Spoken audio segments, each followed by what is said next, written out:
नमस्कार दोस्तों, मैं हूँ संपर्क दीदी और आप सुन रहे हैं संपर्क पॉडकास्ट।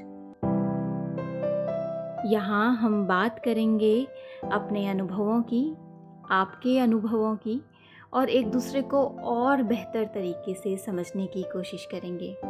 मैं आपको अपने कुछ किस्से कहानियाँ सुनाऊंगी और आप मुझे अपने किस्से कहानियाँ सुनाइए। तो दोस्तों, आपको याद होगा पिछले पॉडकास्ट में हमने अरुण का एक किस्सा सुना था, जिसमें अरुण अपने दोस्त उदित की बॉल छुपा देता है।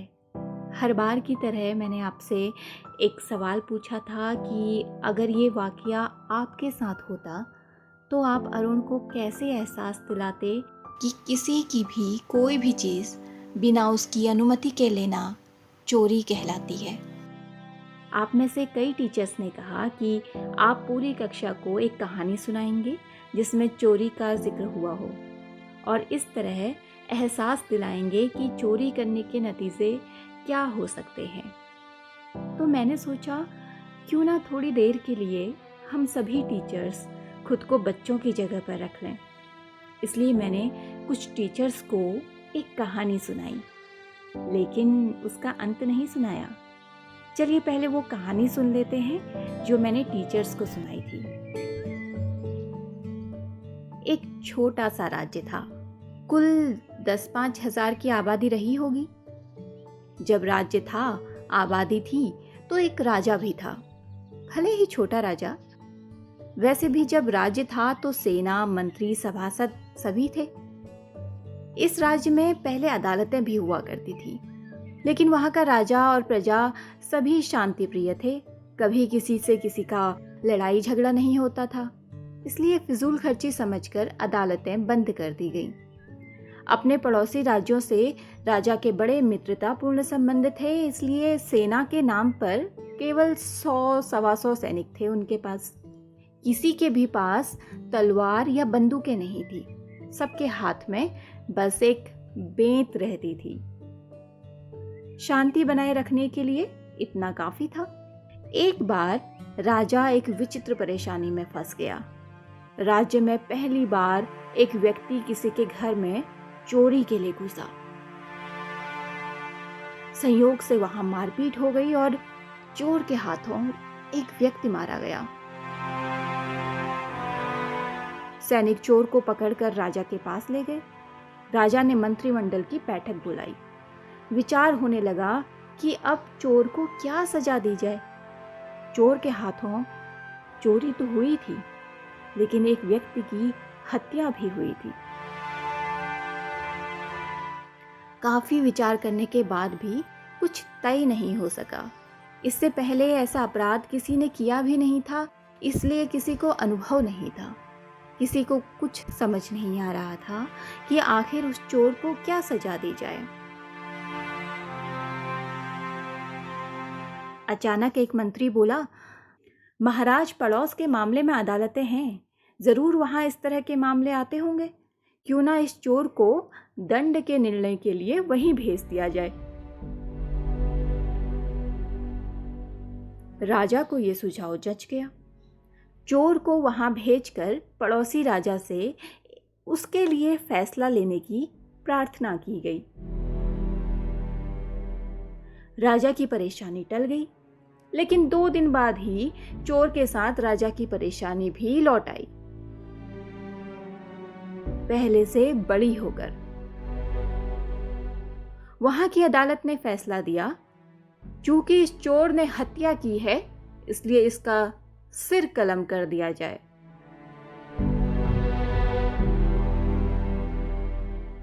अब राजा के यहां कोई जल्लाद नहीं था।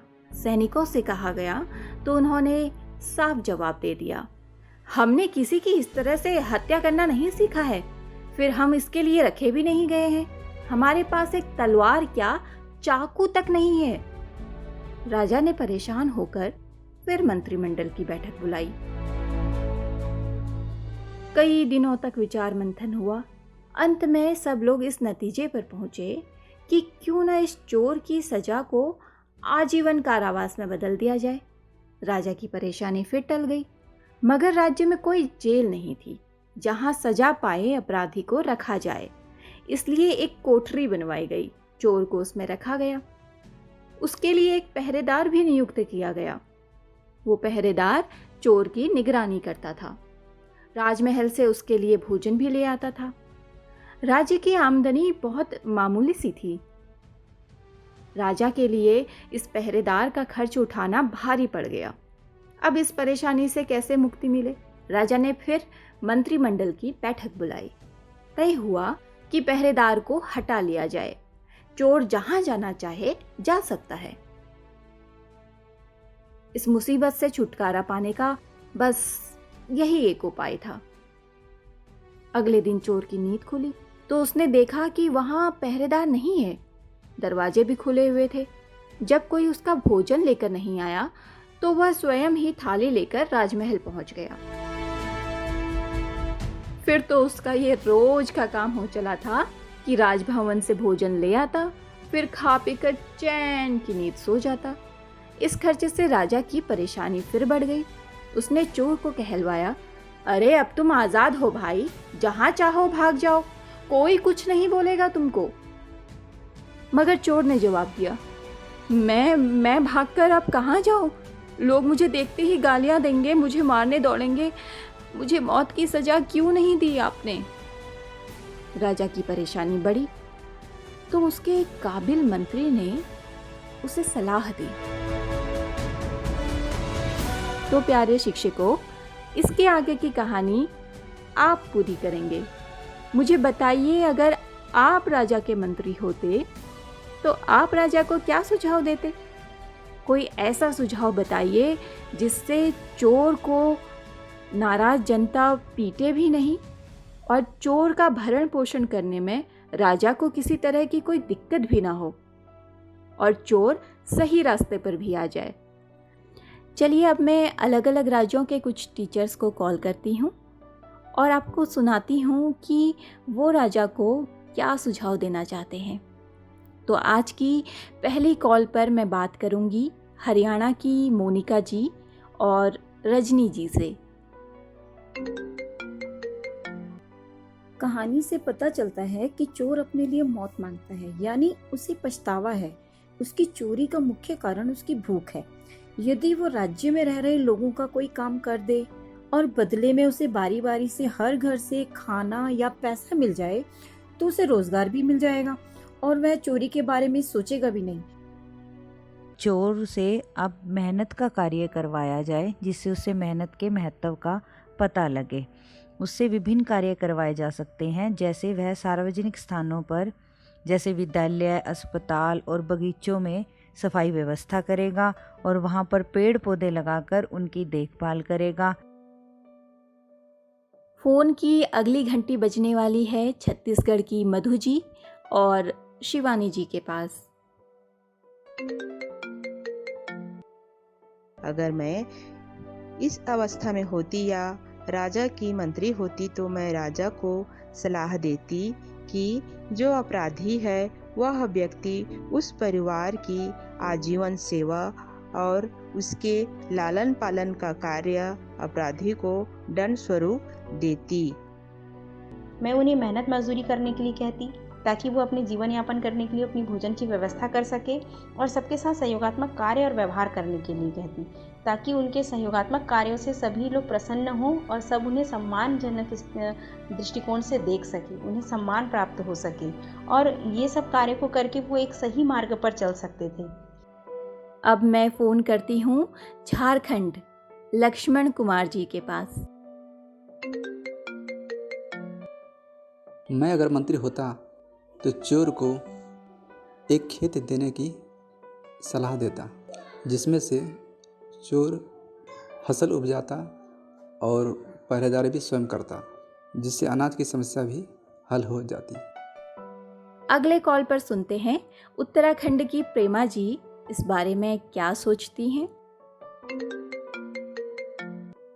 राजा को चोर व्यक्ति से उसकी सामर्थ्य और योग्यता अनुसार राज्य का कार्य करवाना चाहिए और उस कार्य को करने पर उसकी मूलभूत आवश्यकताओं को पूरा करना चाहिए, जिससे राजा का कार्य भी होगा और व्यक्ति को परिश्रम का महत्व भी पता चलेगा।